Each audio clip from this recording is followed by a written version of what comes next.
everyone. I'm going to try something different today.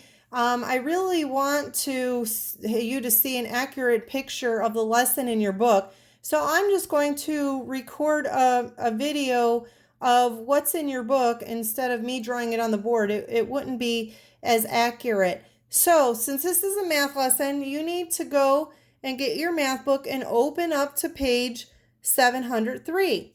Okay, so this is a lesson of, it's called at the top, as you can see here, it says draw scaled bar graphs. Now, yesterday we did scaled picture graphs. And so this is kind of the same thing. You're going to use the same information you learned yesterday and apply it to what we're going to be doing today. All right, so on this page, you can see a tally chart and you can see a bar graph. And I know you've seen these before. We've done these in class in social studies. All right, so hopefully this is going to be a review as well. All right, so this problem is about Milo. Milo wanted to find out how many people had May birthdays in his school. All right, so he went around and asked all of the kids in grades 1 through 5 if they had a May birthday. Okay, so he was able, you can see here on the tally chart that it says May birthdays. Now we can easily see that because they use tally marks, in first grade they had 5, and in second grade they had 11 people that had May birthdays, and in third grade they only had 3, and in fourth grade they had 4, and fifth grade they had 2. All right, so it doesn't matter what kind of chart or graph you use. You can have two different charts meaning the same thing, whether it's a tally chart or a bar graph like this one here on the bottom of page 703. You're going to get the same information. Now, the one thing I want to point out is that I've told you before that charts and graphs all should have a title. This one doesn't. So we're going to think of a good title. Well, we can make it the same as what was on the tally chart since it is showing the same information. All right, so we can just call this one, and it's hard writing, I can't see my May birthdays. Okay, so make sure you put a title if when you're doing problems you see a chart without one. All right, now this bar graph down here at the bottom shows information that is given on a vertical bar graph. All right, these bars are going up and down. All right, so we have a bar for how many students had birthdays in first grade that in May, second grade, third grade, fourth grade, and so on. All right, that's what goes along the bottom of the vertical bar graph. Now, this is the part that means scaled. This part over here, it tells you the information. It says these are the number of students that had birthdays in May. You'll notice that this starts at 0 in the corner and goes all the way up to 12. But you can see that it doesn't start counting by ones. It starts counting by twos. It goes 0, 2, 4, 6, 8, 10, all the way up to 12. That's why this is considered a scaled bar graph, because it's not counting by ones. It's counting by twos. A bar graph can count by 4s or 5s or 10s or 20s, whatever number the person decides to use. Anything is fine, but for now we are using this. We're looking at the scaled bar graph that is goes up by 2 on the left side. Okay, so you can see that this is going to match the tally chart. Over here, there were 5 first graders that had birthdays in May. This gives us the same information over here.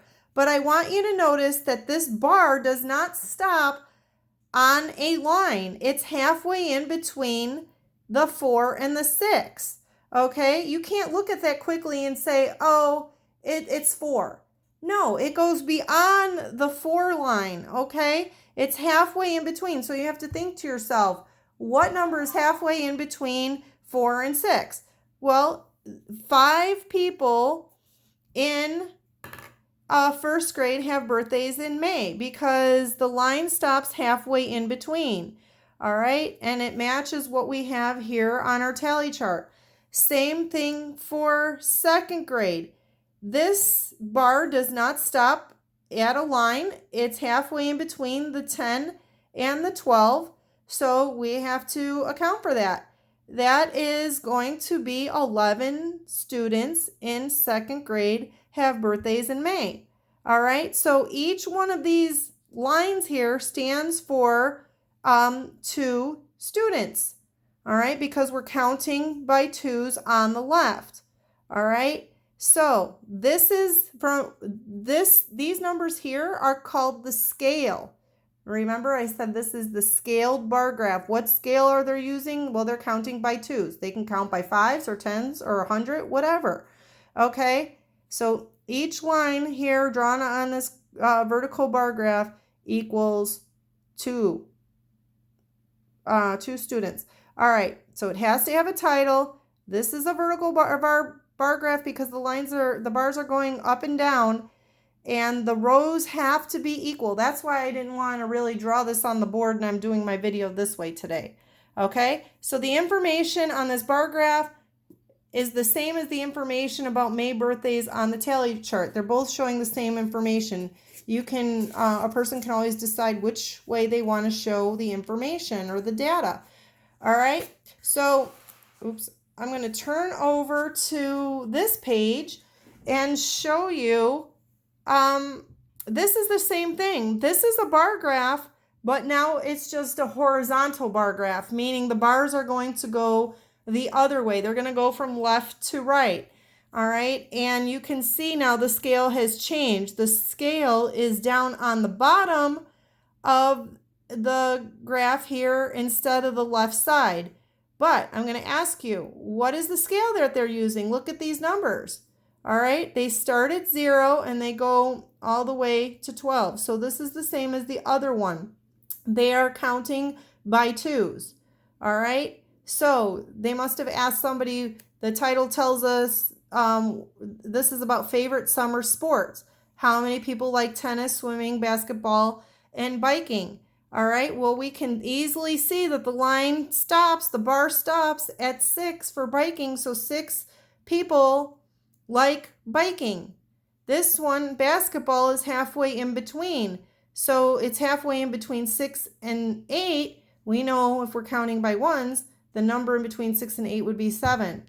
All right, so pretty much easy peasy. They gave you the same information on a tally chart and turn that into a horizontal bar graph. Okay, so that's what you're going to be doing with your assignments on this page. All right, if I move over here, this is what page 705 looks like. They gave you a tally chart. You're going to have to turn it into a vertical bar graph over here. Same thing over here.